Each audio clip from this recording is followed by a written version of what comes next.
Let's talk about strategy and connection and leadership in a networked world.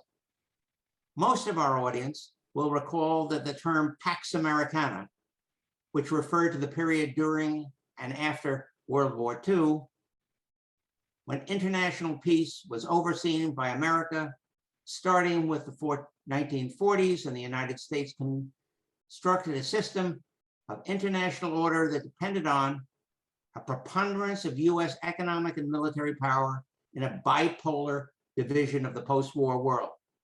US hegemony had a distinct profile and a very distinctive leadership requirement.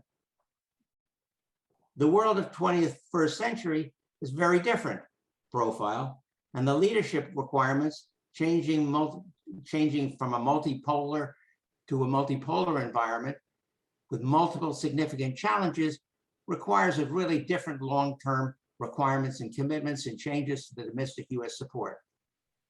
What forms and levels of global leadership do these challenges require? How do they differ from Pax Americana? And how do we achieve these new capabilities in a timely and effective manner?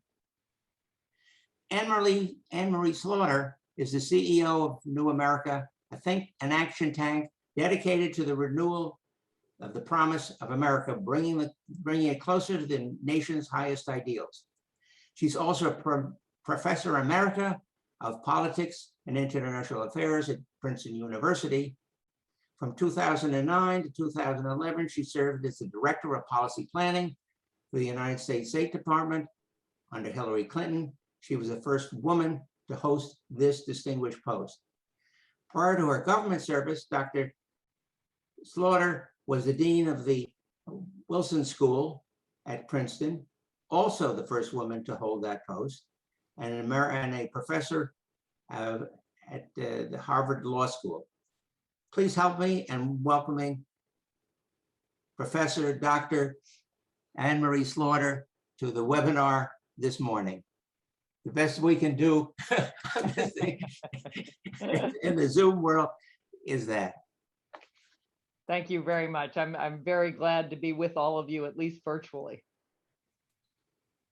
Traditionally, global politics has been understood to be a great competition among states, a chessboard in which statesmen play games and power politics and grand strategy. Your thesis seems to be that a global web of network where games are played not through bargaining in the near term to a zero-sum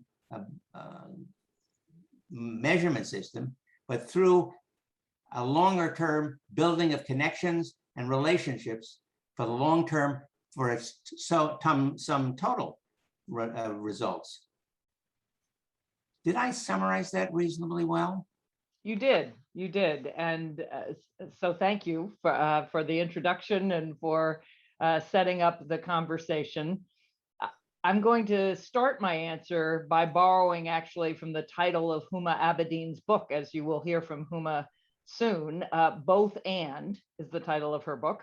She gets that, and I know she does, from Hillary Clinton, because when I worked for Secretary Clinton, it was one of her favorite sayings that this was not about either or, but both and. And I would answer your question by saying there is a game board of great power politics. I call it the chessboard, but you could call it the poker board or the game of chicken, if you remember the Cuban Missile Crisis, right? You're eyeball to eyeball until somebody blinks or drives off the road. But it is a board where great powers try to best one another, and in some cases cooperate, although the way you get states to cooperate is a game called Prisoner's Dilemma.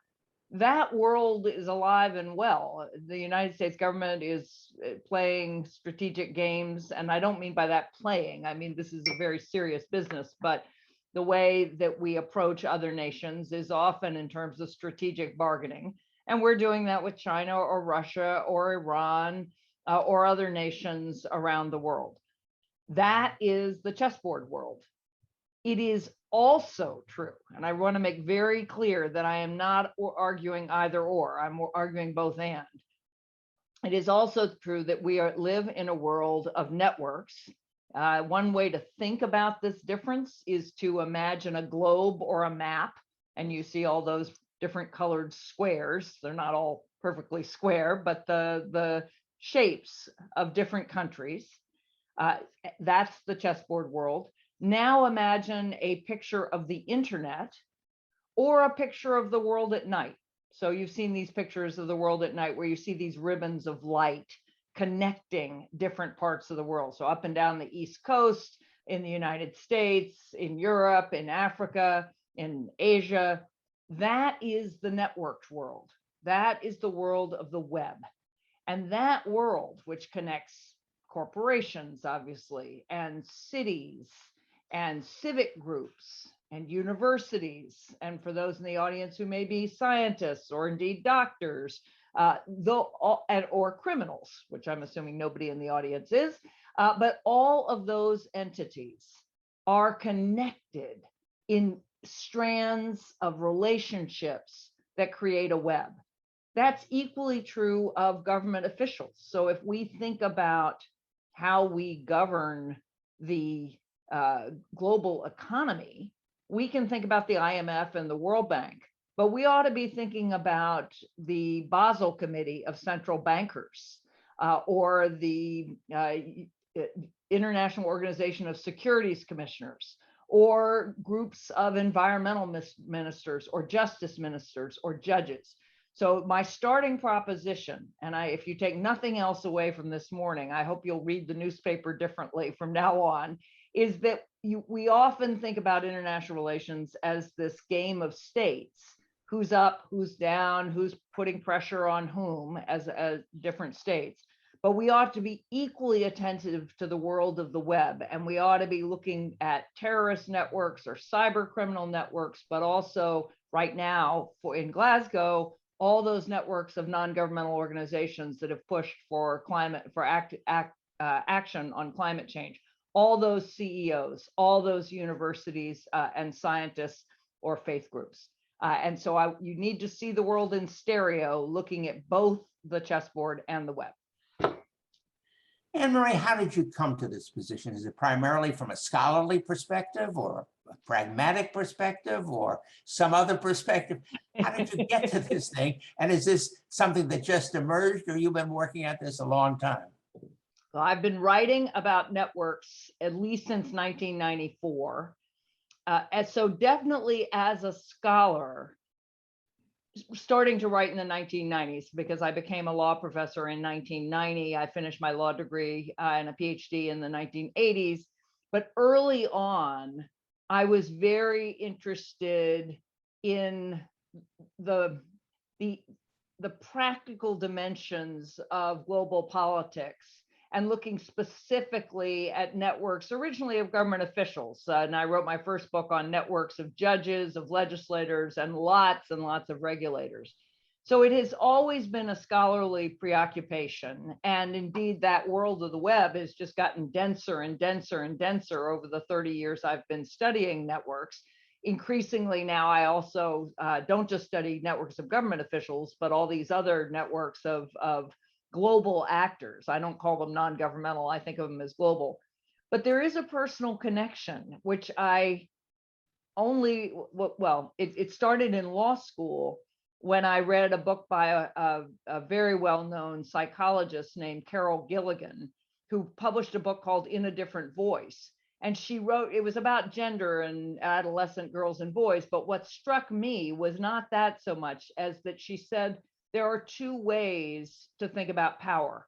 There are hierarchies, and you're at the top of the hierarchy, or there are webs, and you're at the center of the web.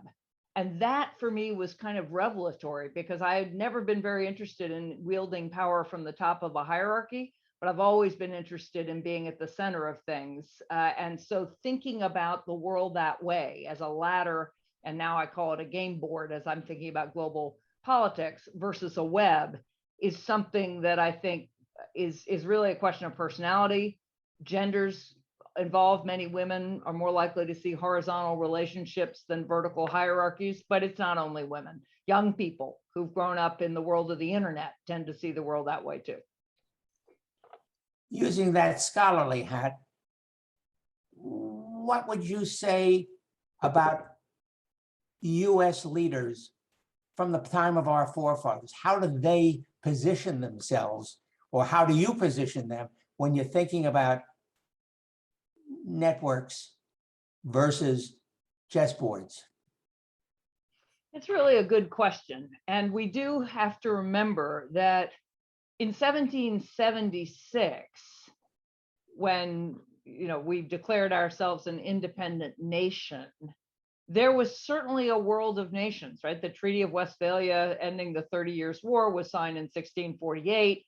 We tend to call that the beginning of the Westphalian era of sovereign nations. It actually took at least 100 years, maybe 100 to 150. So Jefferson and our founding fathers were certainly looking at a world of states, but they were looking at a world of many fewer states. And of course, in the 19th century, they're empires. So and even when the United Nations was created, the UN General Assembly Hall was designed for 60 states. That was as many states as anybody could imagine, not 200. So I would say that our founding fathers definitely did think about Britain versus France versus the United States. James Monroe is already thinking about protecting Latin America from Europe, a whole hemisphere. By the late 19th century, you have, really focusing on China, on Japan. But many of, if you think about Benjamin Franklin, or indeed Thomas Jefferson, they had close relationships abroad, and they relied on those relationships. And different leaders have emphasized the value of diplomatic relationships more or less. Certainly, Franklin Roosevelt had a very close relationship with Churchill. He thought in very personal terms, just as he did domestically. And more recently, you can remember George W. Bush talking about looking into Putin's soul. His father, George H.W. Bush, was famous for cultivating relationships. So there's been kind of a mix. I don't think until very recently any of our foreign policy leaders have really taken on board the idea that they're two very different ways of looking at the world, and in one of them states just matter far less than the power of networks. But I argue that in this century, and I'd start with climate change, I'd talk about Glasgow, we are not going to address the climate crisis without mobilizing all global networks just as much as getting governments to make promises. Are those global networks all formal? Are some of them informal? Are some of them hiding in the weeds? What are you looking at? So yes, they're all of those. They're formal, informal, hiding in the weeds, and as I said, a number are criminal, right? Probably the kind of most important contributor to network thinking, looking at the world in terms of the web, was the emergence of Al-Qaeda and other terrorist networks. So if you are talking to the US military, they have been mapping networks now for 20, 30 years, because they understood that partly through the rise of electronic communication, of the internet, suddenly individual terrorist groups were able to create cells that could connect together. Obviously, you had cells before that. The Communist Party operated on cells too, but it was just a lot harder to communicate. And so the US military has thought about network threats and how to build networks to fight those threats. Indeed, Stanley McChrystal would say you can't beat a network without becoming a network yourself. So that's been quite well established. And something like Al-Qaeda is a formal network, or ISIS is a formal network. And there are many other global criminal networks that are quite formal. In government circles, as I said, if you looked at the Basel Committee of Central Bankers, that was formal, and that has now merged with the securities commissioners and the insurance regulators and the finance ministers. to create something that's called a Financial Stability Forum, which are really all the world's economic ministers who are formally connected.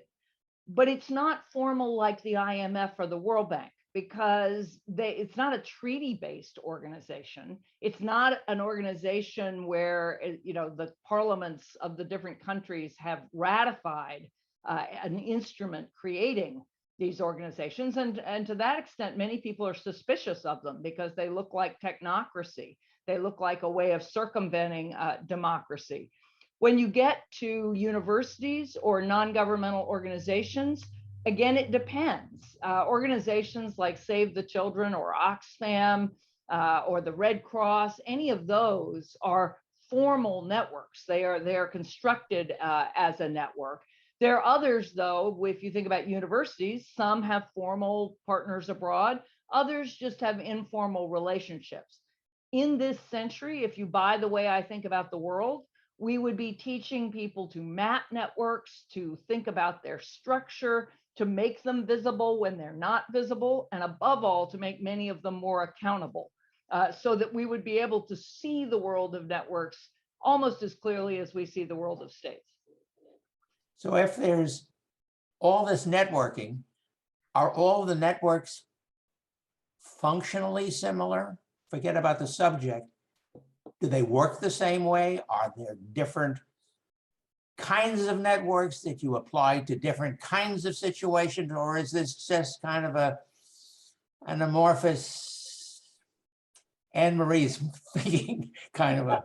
It's definitely not just me. There's a growing literature on networks. And again, as I said, if you talk to the military, probably if you talk to the CIA as well, and depending what international issues you work on, you would be more or less familiar with different kinds of networks. But let me give you some basic examples. You start with 3 archetypes of networks. So the first is a star network, and any of us can imagine that. It's just one hub with many different nodes. And let's imagine this audience.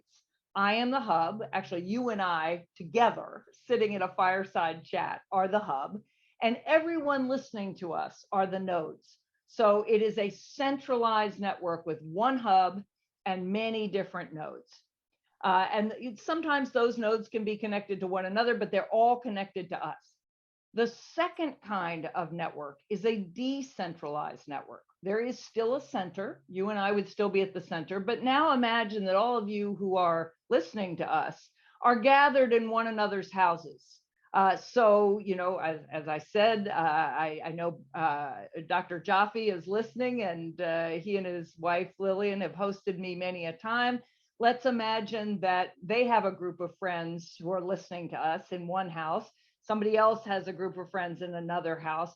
Those would be decentralized. Each of those would be a hub. So the Jaffe house would be the hub of whoever the group is that are there.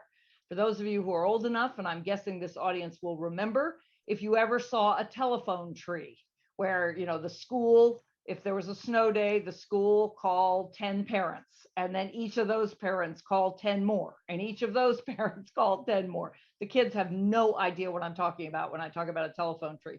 That's a decentralized network. So we have a centralized network, a star network, a decentralized network, often called a multi-hub network. And the last kind is distributed. So now imagine a fishing net or a hammock. There is no center. It is completely distributed. Everyone is connected to everyone else through some way. If you, again, just think about a hammock, but there's no one center. Now, what makes these different archetypes important is how resilient they are. There's a trade-off between resilience and efficiency, which is not all that surprising.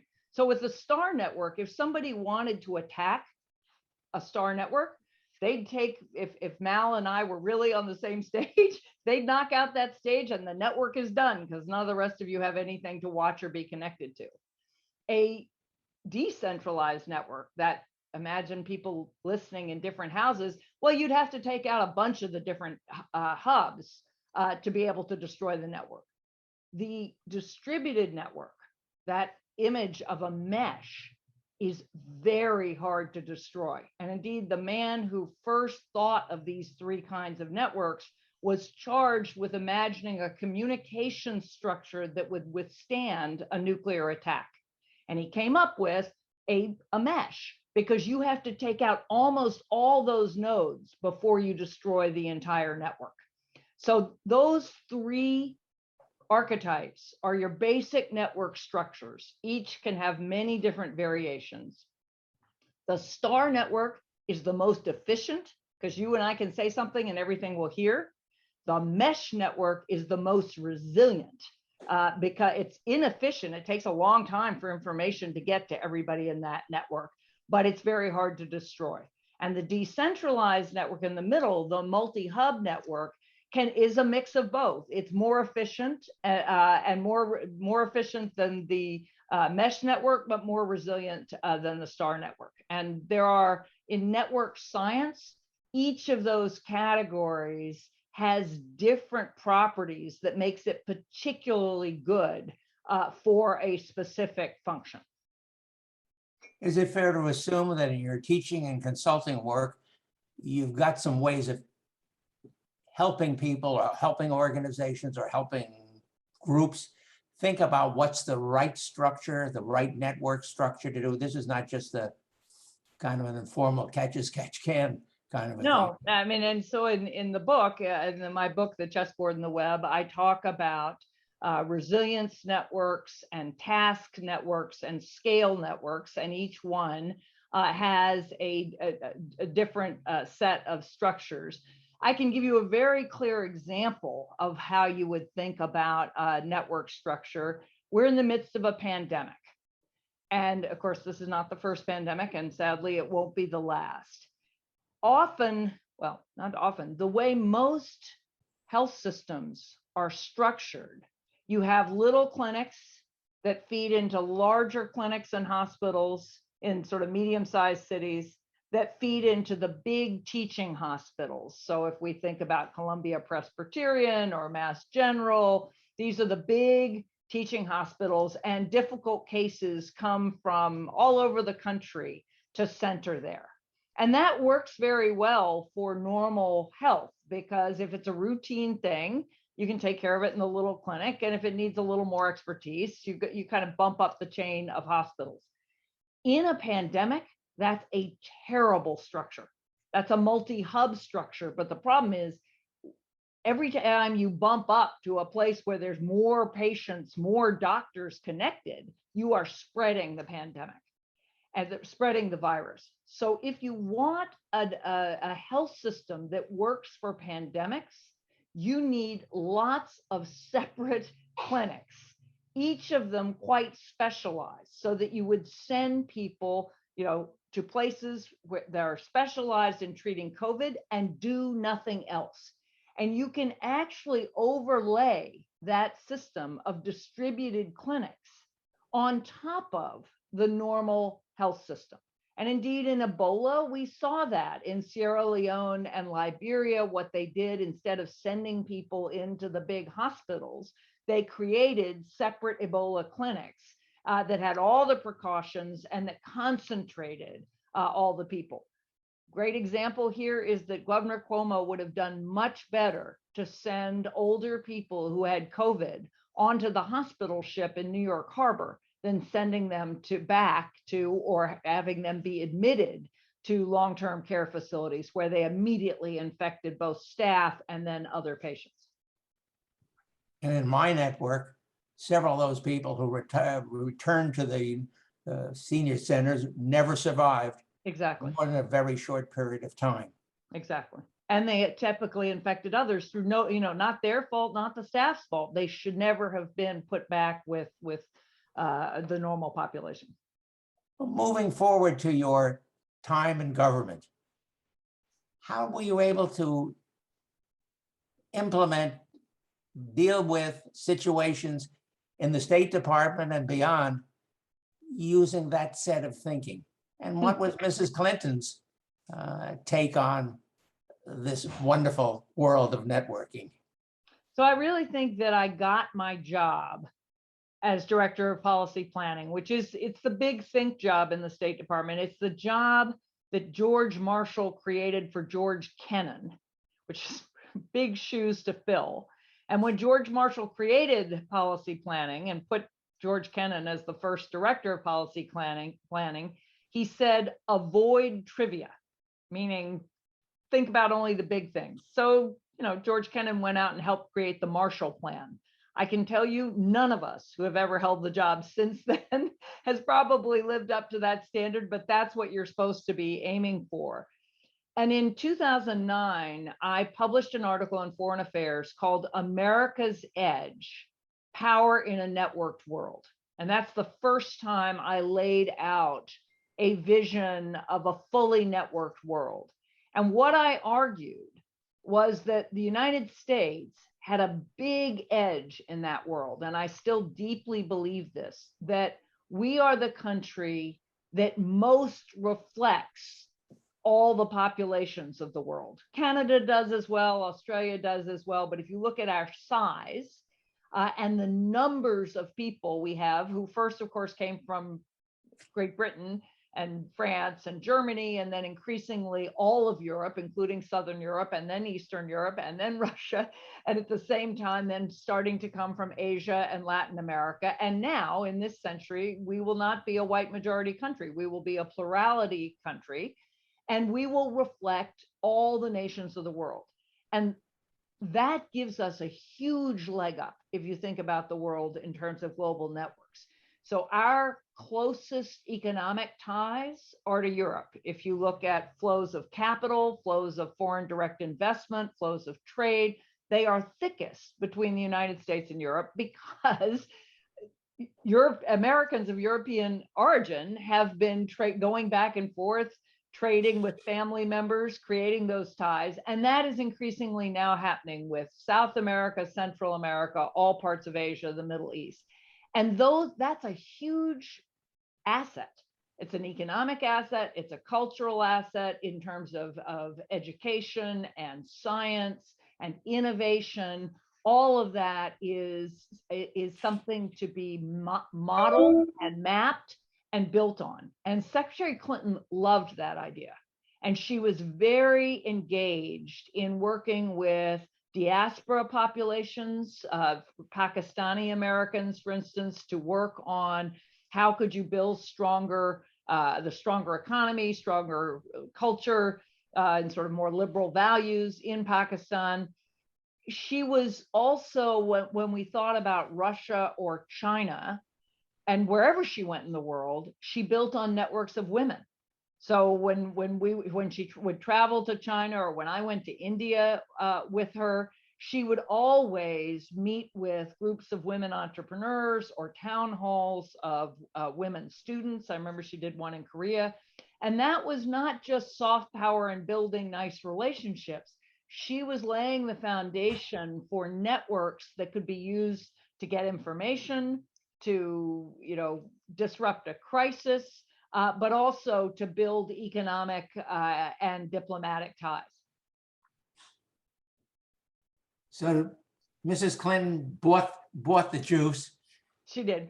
But she also believes in great power politics. Remember, it's both and. Okay. So where do those two play out in Mrs. Clinton's administration?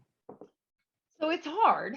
I think you could definitely see, and we can see this right now, and I'm writing about this right now, when she went to China the first time, she said, of course, she was going to raise human rights issues, but she also recognized that China had lifted, at that point, probably 300 million people out of poverty.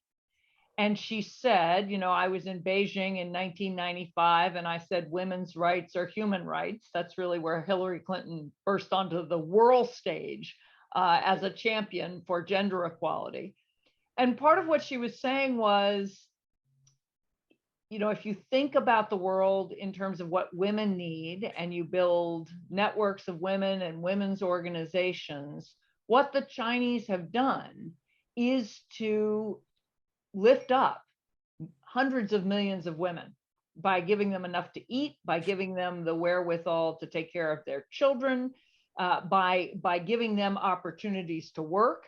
And so she was certainly recognizing the United States and China disagreed over lots of things, but she was recognizing that in terms of fighting global poverty and women's rights, and more broadly enabling people to work, that there were real ties there, and that had to shape our relationship with China. She said the same thing, and I worked with her on the strategic and economic dialogue with China, where when we came to talk about global health or about climate change or about agriculture, there were all these areas in which building networks between government officials and between Americans and Chinese was very beneficial, even while the United States government and the Chinese government had lots to disagree about. So I got a problem. It's a near-term problem. It's a problem we haven't been dealing with.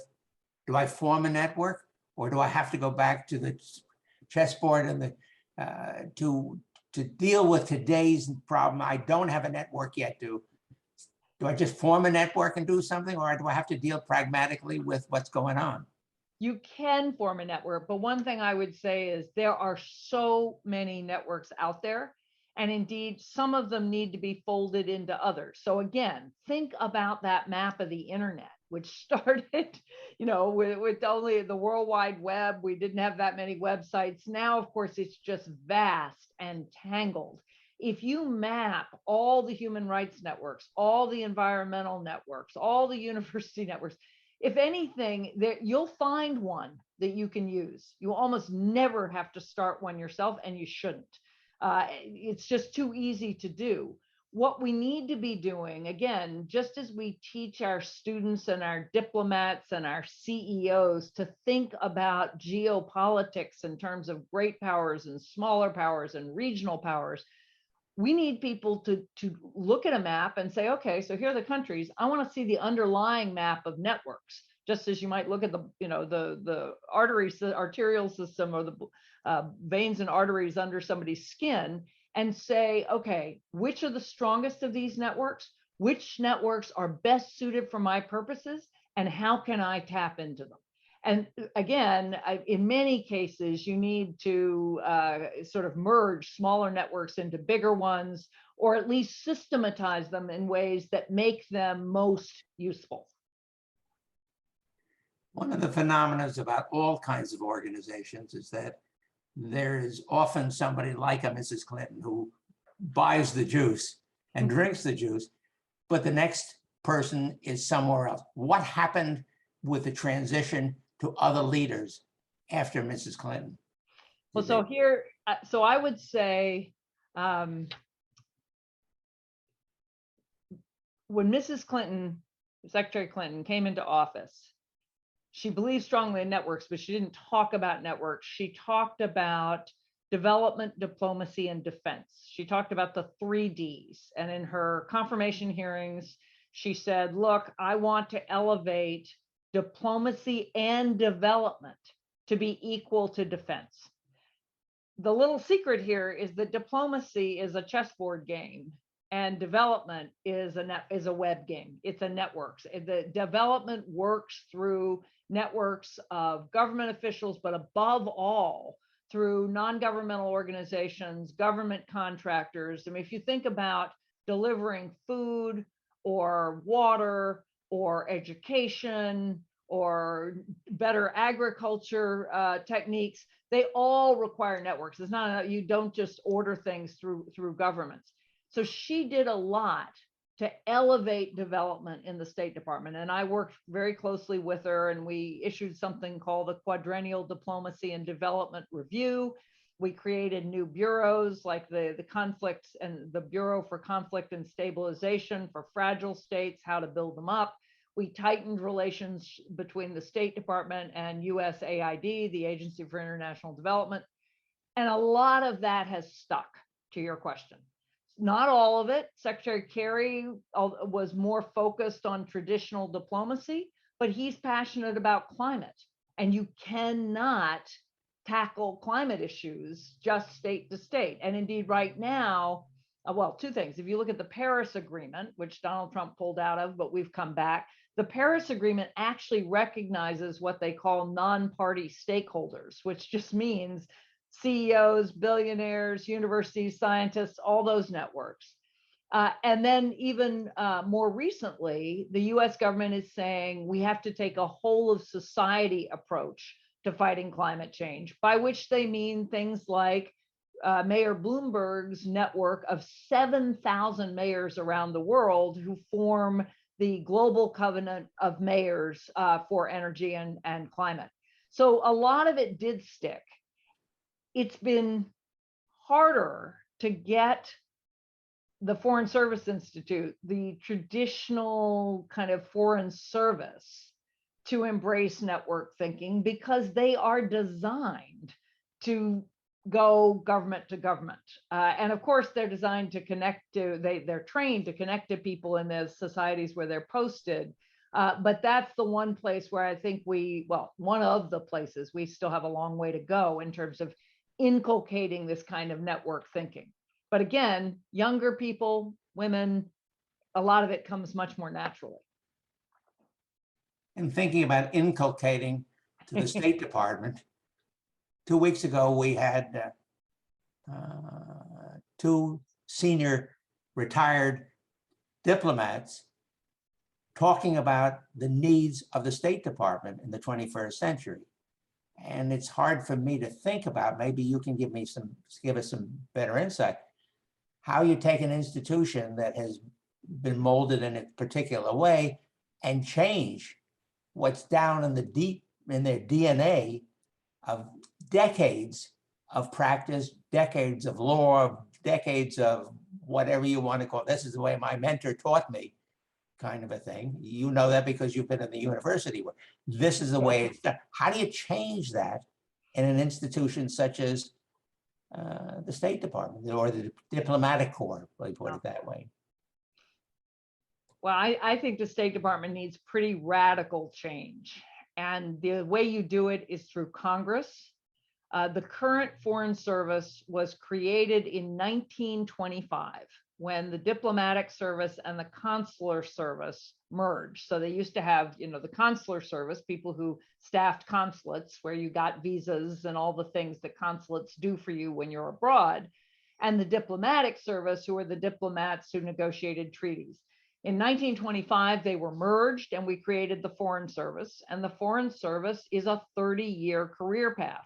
You start out stamping visas for 2 years, and then you start rotations, and they're 3-year rotations, and they often alternate between being abroad and being back in Washington. The rules are very rigid. And some of them mean that if you've been in Korea for 3 years, you can't then go to Vietnam for 3 years. You have to go to Peru or some other place out of the region, because we didn't want people going native and we didn't want people staying longer than 3 years. It's really encrusted with rules that are much better designed for 1925, 1965, not 1995, and certainly not 2021. So I would actually start by overhauling the Foreign Service and creating what I call a global service. It would no longer assume that people are going to come in for 30 years. It would allow you to come in for, say, 5 to 7 year tours of duty that could be renewed. But here's the critical point. The United States has a wealth of global assets. If you think of all of our students who've traveled abroad and studied abroad, if you think of all of our business people who spend so much time traveling around the world, our non-governmental organizations, our people who grow up speaking different languages, we need to harness all of that talent and let them move in and out of the State Department. And the connection to networks is they bring their networks with them. So just as I came in, because I'm a political, so I, at the top, people come in and out, but they sit on top of lifers in the Foreign Service. I brought with me all the contacts I had with faculty around the world. I brought with me contacts that I'd made as a public speaker with businesses. And had I been in the private sector, I'd have brought all of those contacts.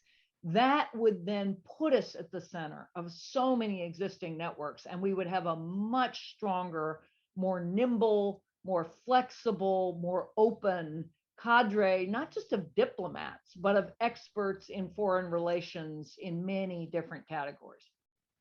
It's a radical change, but we've done that kind of thing before. Mark Grossman said that following his program with your program, we would be bookending different pieces True. of a fundamental implementation, execution, whatever you want to call it, scenario. Indeed. I have a lot of respect for Mark Grossman, but I am definitely, I think it's too broken just to be reformed. And I think that also because my children, and I'm sure your children and grandchildren, nobody thinks about a 30-year career.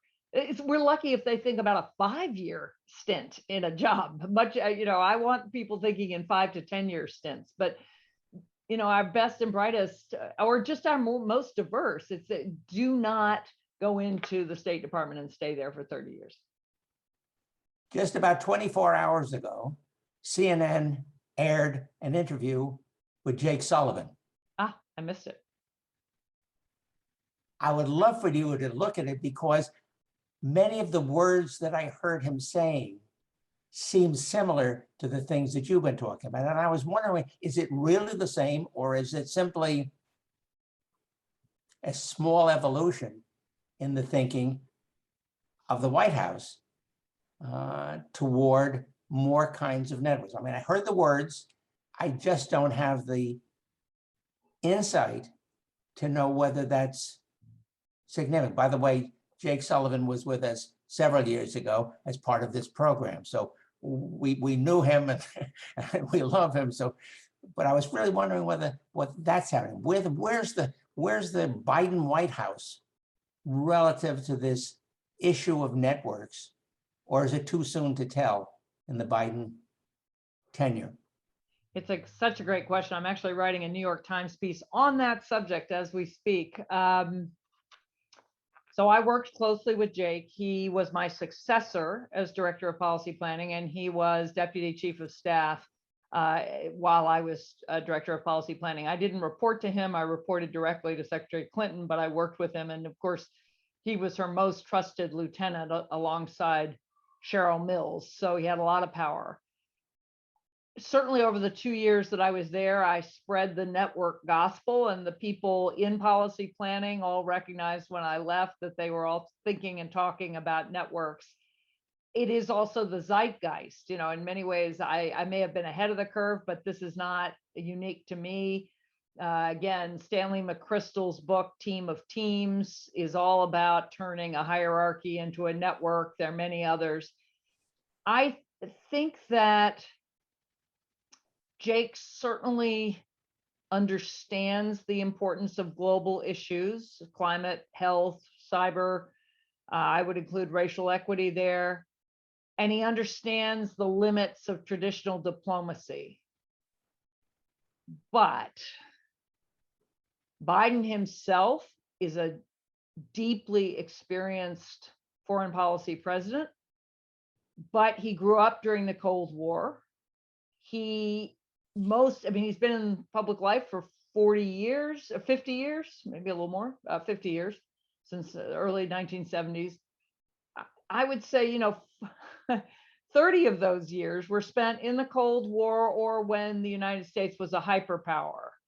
And that sense of great power politics of, we got to beat China, right? He's constantly talking about winning the 21st century. I don't even know what that means, right? I'm much more worried about going under in this century as a planet, right? I don't care if we beat China, if all of us go under, if our children are condemned to a life of wildfires and rising sea levels and changing currents, or pandemics, the pandemics that will come with them, or the loss of biodiversity. I think in planetary terms increasingly.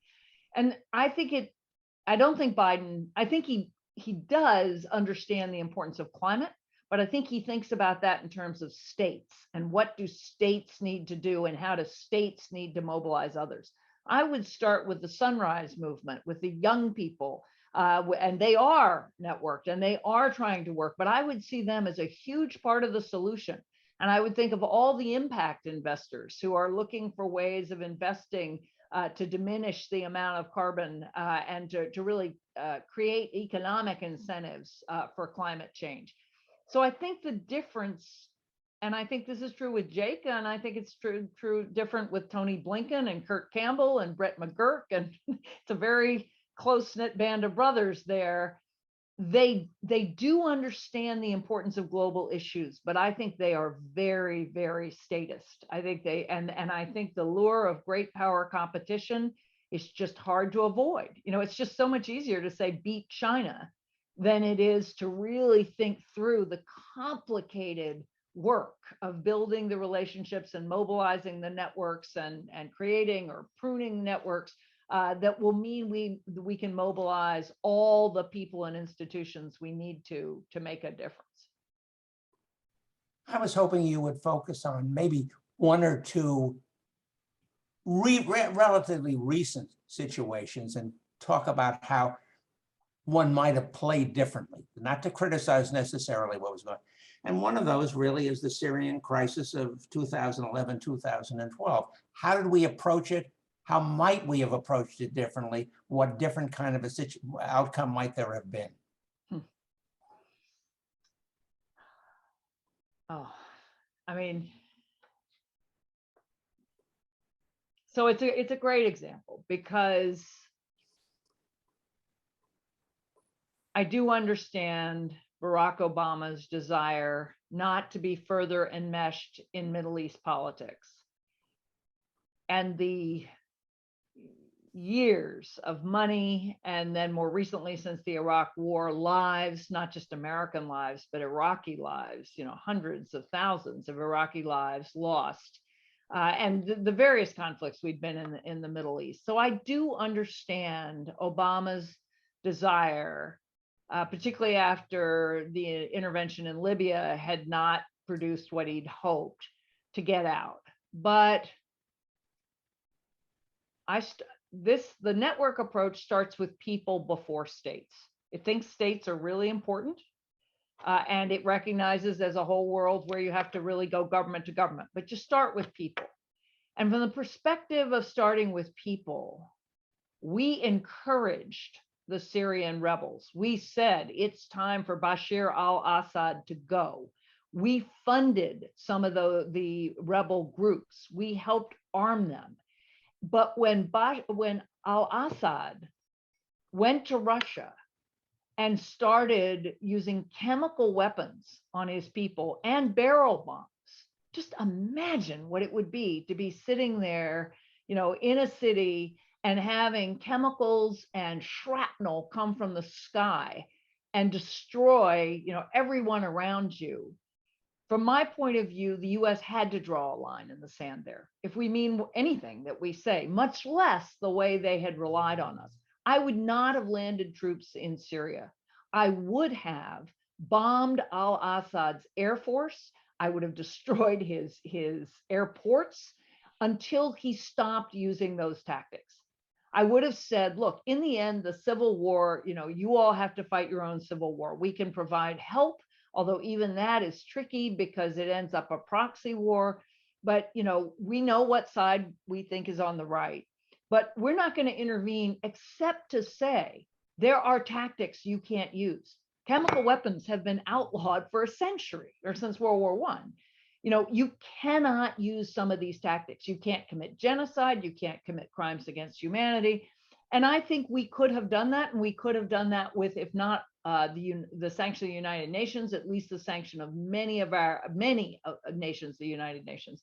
And that would have been the right thing to do. Would it have helped? Donald Trump did it a little bit, but it was way down the road and he only did it a couple of times. I think early on, we could have convinced Bashar al-Assad that he was not going to win because the only way he could win was using those tactics. And then we could have come in diplomatically. Let me ask my last question of you, which really is non-militarily a situation where maybe web thinking is different. And I'm thinking really about the Asian infrastructure investment situation, which also was during the Obama years, non-military in its case. How is it? What's a different? What way did we play it? What way might we have played it? What might a different outcome have been? It's a perfect example of where web thinking puts you in a very, very different frame of mind. So what happened, the Chinese created the Asian Infrastructure Investment Bank. So I'll start by saying, from the perspective of people, having the Chinese build infrastructure in countries in Southeast Asia and in Central Asia and in Africa is a good thing. If you really believe in the well-being of people, then providing roads and bridges and trains in countries that don't have them is a good thing. That is so counter to great power thinking, because it's like, well, no, if they're our allies, it's a good thing. But if the Chinese are building that stuff, then that means they're up one. But if you really are thinking about the well-being of the greatest number, then that's a good thing. But equally importantly, you should be thinking, how do we influence that bank? Well, what did Obama do? He told all of our allies they couldn't participate. He basically said, it's, you're with us or you're against us. And if you're our ally, this is a Chinese thing, don't participate. Well, in the first place, that was really embarrassing for us because even the British went and participated. The Japanese did not. And so we look like fools. But more importantly, if you thought from a network perspective, from a web of relationships, you would have thought, wait a minute, we want to be able to influence how this institution does business. We want to make sure that they don't tie the aid to different countries to purchasing Chinese goods or surveilling their own people or any of the things that China does where we dislike, and for good reason, not just because we're competing with them, but because they're violating global norms. And the best way to have influence is to have as many of our friends as possible in the institution. So we should have been encouraging our allies to join, but encouraging them to join in ways that meant they would exercise influence to push the institution in the right direction. So it really, if you'd taken a web perspective, you'd have had exactly the opposite strategy.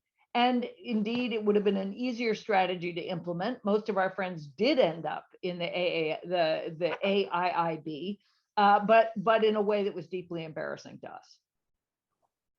Let me start the Q&A process by inviting Tyler Beebe and Don Shields, members, my colleagues on the committee, to join us and ask their questions of you. Got a question. I have a question. I have a question. Anyway, Anne-Marie, what a delight you are, and I can understand why you're hired by the State Department and others to come in with fresh ideas and new ways of thinking. I guess I'm kind of pre-Biden era in my thinking as an engineer.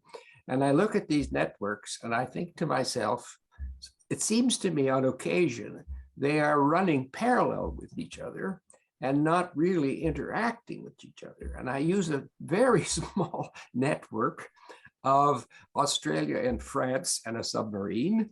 And in parallel with that were the UK and the USA and Australia and a submarine.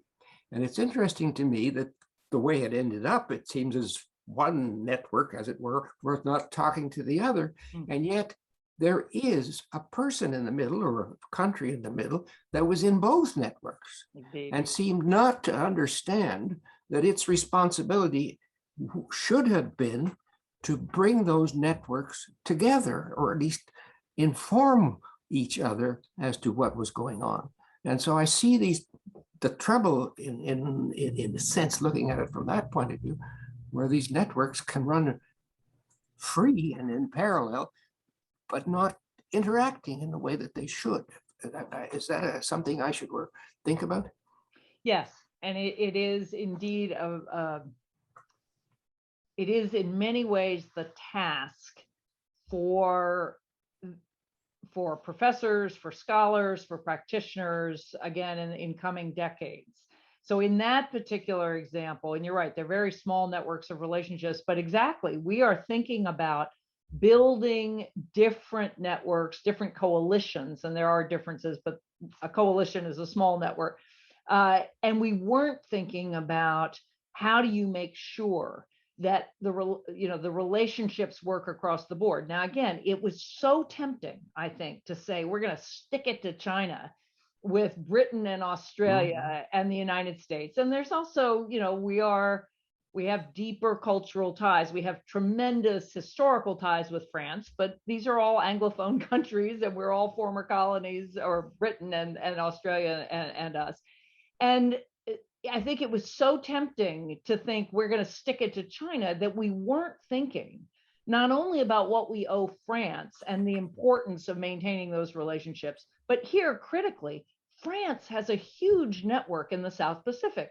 France has all its former colonies in the South Pacific. It has 8,000 sailors. It's not nearly the Navy that we have, but many of its naval assets are there. Also, yes, it's a former colonial power, but that means there are a lot of Vietnamese in France. So if you're thinking of Southeast Asia or Cambodia, you would have been thinking not of France just as the odd man out and the country that didn't have the technology that you wanted to deploy against China. You'd be thinking, how do you bring together the French networks and relationships together exactly with Australia and Great Britain? So I do think bringing networks together is critical. But here's the point of your question, or the impact of this issue is that it takes a lot of work to make networks work. It really does. If you just even think about your social networks, somebody has to be there to catalyze them. Are we going to dinner? Where are we going to dinner? Oh, so-and-so can only go to dinner on Tuesday and someone else on Thursday. How are we going to deconflict this? It's work. And if your wife is in charge of your social network, she'll tell you that. But anybody will. And very often we don't pay for or think about that work. And we don't recognize exactly that we need to deconflict. And as I said, I actually think we need to merge and simplify networks. If they get too tangled and too big, it's just a huge task to keep everybody in the loop. So there is a whole science there, just as there's a science of strategic bargaining. I called my book Strategies of Connection. I was thinking of Thomas Schelling and the strategy of conflict. What's so beautiful about that is it's a very elegant mathematical set of proofs where you have bargaining games, and it's very appealing. Networks are messy and hard, but ultimately the payoff is there if you're willing to put in that kind of work. And as you say, deconflict and communicate.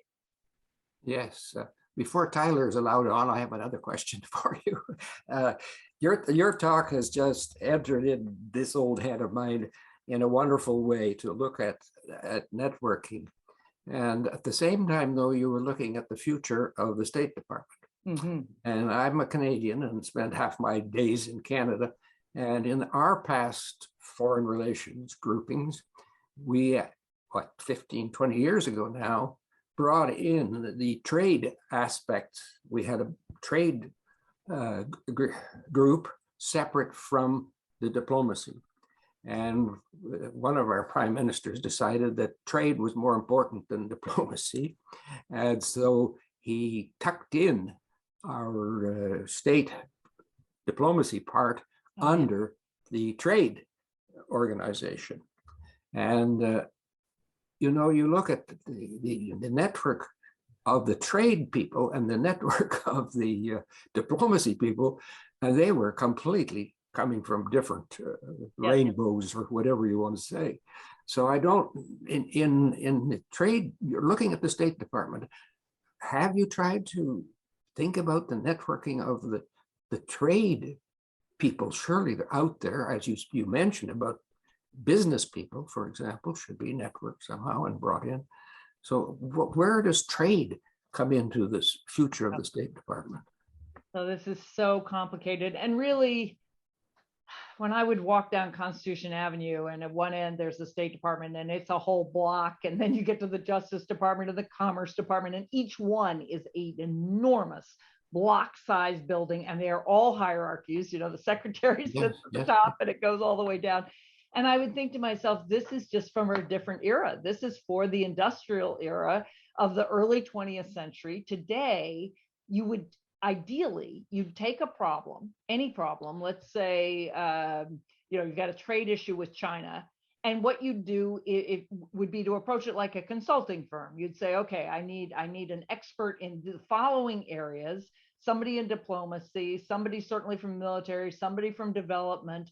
And the National Security Council is supposed to do that, but it's slow and clunky. You can't even find out who are the right people in all those buildings. So what happens, as you said, is Commerce has its relationships with China. Treasury has its, and Treasury totally eclipses the State Department. The State Department has economic bureaus, but they are often not even informed when the Treasury Secretary or the Assistant Secretaries are traveling. And really, in Brussels during the Euro crisis with it's a long time ago, but Grexit, remember when we thought Greece was coming out? State Department will show, I mean, the Treasury will show up in Brussels and never even tell the ambassador they're there. So I think it's too late to build up the economic part of state to rival Treasury. But what you do have to do is get to the point where you have project teams, where you would have somebody from state, even if Treasury's leading or Commerce is leading, you really do have a sense of a group of people who are connected for the duration of the problem, and then can go back. But that is a radically different way of working government. And the first thing you'd have to do is connect all their tech systems. The State Department doesn't even connect to the Treasury system, or at least not internally. I yield to Tyler. Okay, well, if Don can ask 2 questions, so can I. So hopefully.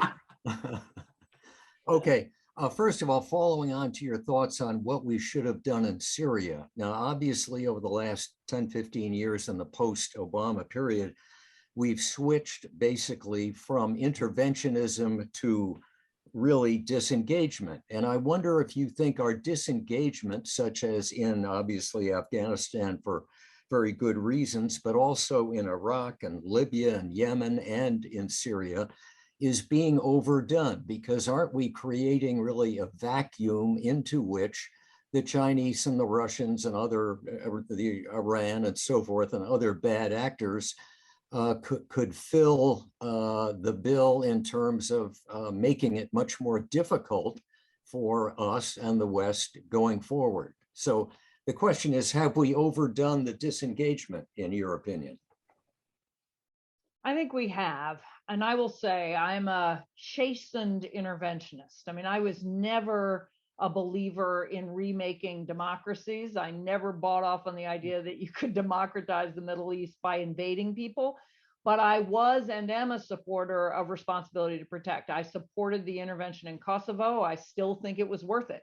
Right? We bombed Serbia, but we basically kept the Albanians in Kosovo there. If you remember those long lines of refugees, we should have intervened in Rwanda. We could have, not the U.S. alone, but the United Nations, or at very least a NATO and other alliances. And I supported the intervention in Libya until I realized that we weren't going to, it wasn't just a human rights intervention. We were going to go until we toppled Gaddafi. And the result is, we then weren't prepared to stay around and do what we would have had to do, which is to occupy the country. And it's been chaos ever since. What I would say, though, on the Middle East now is we can keep some troops there. And of course, war is changing. War is special forces, drones, and droids. We will not be landing actual troops in most cases. But we certainly can keep special forces present. We always have intelligence assets present. We need to have the kind of civilian power. And this is what Secretary Clinton also pushed very hard, and what Biden's talked about, right? He wants relentless diplomacy rather than conflict. But we don't have those assets. That goes back to the State Department. It goes back to USAID. We don't have the kinds of thick capabilities. And again, it would require lots of business and universities and faith groups and civil society to really work to kind of fill the holes in those societies that will both strengthen them, but also prevent them from growing up a whole generation hating the United States. We're going to have a lot of Syrians who are going to be joining terrorist groups because, effectively we stood by from their point of view while their country was completely destroyed. So it's a different way of thinking about relationships and capabilities. And again, I understand you can't just sort of land people in a country where the government doesn't want you, but there are lots of ways to work those networks, often maybe working through other countries where you can be engaged, but not militarily. Yeah.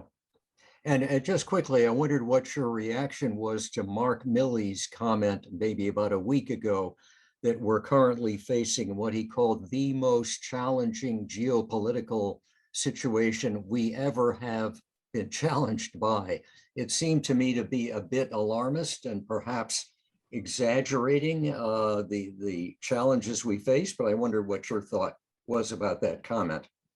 I missed the comment, although General Milley was my classmate actually at Princeton. I didn't know him, but I tip my hat to him because I actually think he was incredibly important in preserving our democracy through the events of January 6th and even before.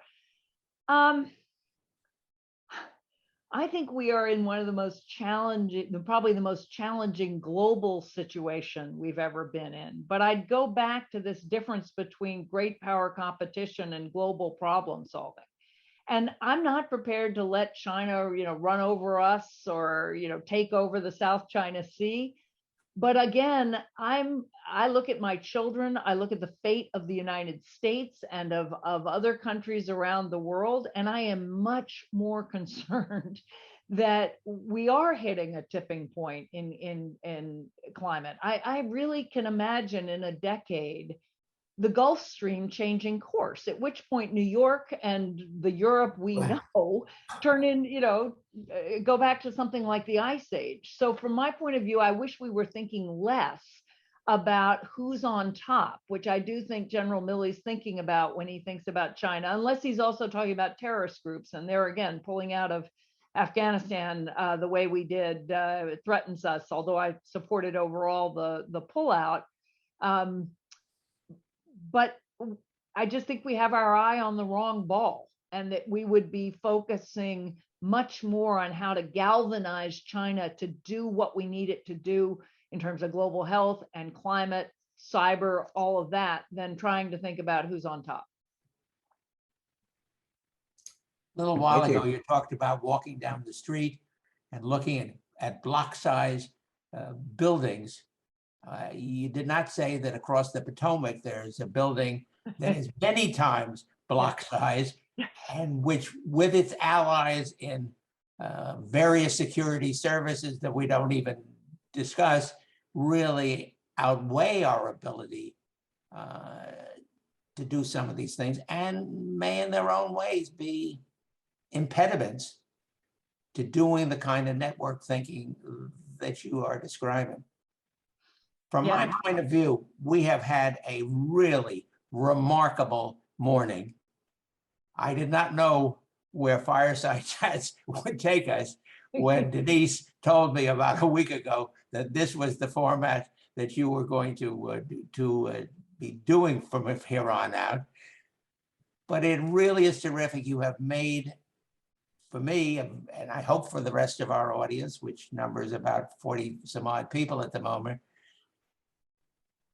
a really clear set of options and a clear set of thinking about things that we can and that we should be doing in the foreign policy arena.